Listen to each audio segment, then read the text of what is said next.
Joao মানছে খেলা দুনিয়ার মধ্যে জোয়া খেললে 5 লক্ষ টেরে নিলাম বাইক ছুটতে ঘুমাই তারি না রাস্তায় তারি না মানুষ খালি কো যে এবার টিয়া তো না খেলে গিয়া বাইতে থাকতাম না বাইতে যাই আমগা আমার সারা তা কয়াম যে বুঝাই দি কি কো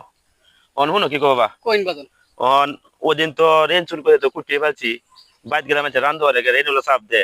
আমি কালকে বাইতে যাই আমগা তুই কেউ জিগা তোমার বাপু কালি কো আমি জানি না এই কথা তুমি তাকে জানি না জানি না ঠিক আছে ঠিক আছে আচ্ছা আচ্ছা ঠিক আছে রুয়াল ভাইটাই অনেক টিয়া পাইলাম আমি রুয়াল ভাইয়ের বিশ্বাস ওখানে সহলেও গেলাম একবার পাইলাম না আবার যাইতেছি বাড়ি গিয়া দিয়ে পাই কিনা ও বেটা হ্যাঁ কোন আব্বা কো আব্বা পয়সা আব্বা পাইছ না এই বেটা কি আব্বা কইছে যাও তোরা বেটা তেলে বাবা খাইছে আমার পুতেরে কয়ে গেলাম একটা কুলোর একটা গুলের মাঝে 20 হাজার লাভ দেয় কি হইলো আচ্ছা আমার পুতে ফাইল লইয়া যাওয়া বাবা তুমি এনে কি করতেছো ও তোমার কালকে আমি কইলাম যে তোমার কেউ তোমার বাপ কোদে বাইতে হইয়া তুমি এই মাঝে কি কইছো তুমি কইছো না আব্বা পাইছ না গিয়া আমি হাতে এটাই কইছি আব্বা পাইছ না গিয়া এই বেড়া আমার বিসা গেল আর টয়লেট করতাম না গিয়া টয়লেট তো হামলা খালি কুটি কুটি হতা থাকে এই বেটা বাইরে যাও খুদাই কাবায় খালি হতাছে বেটা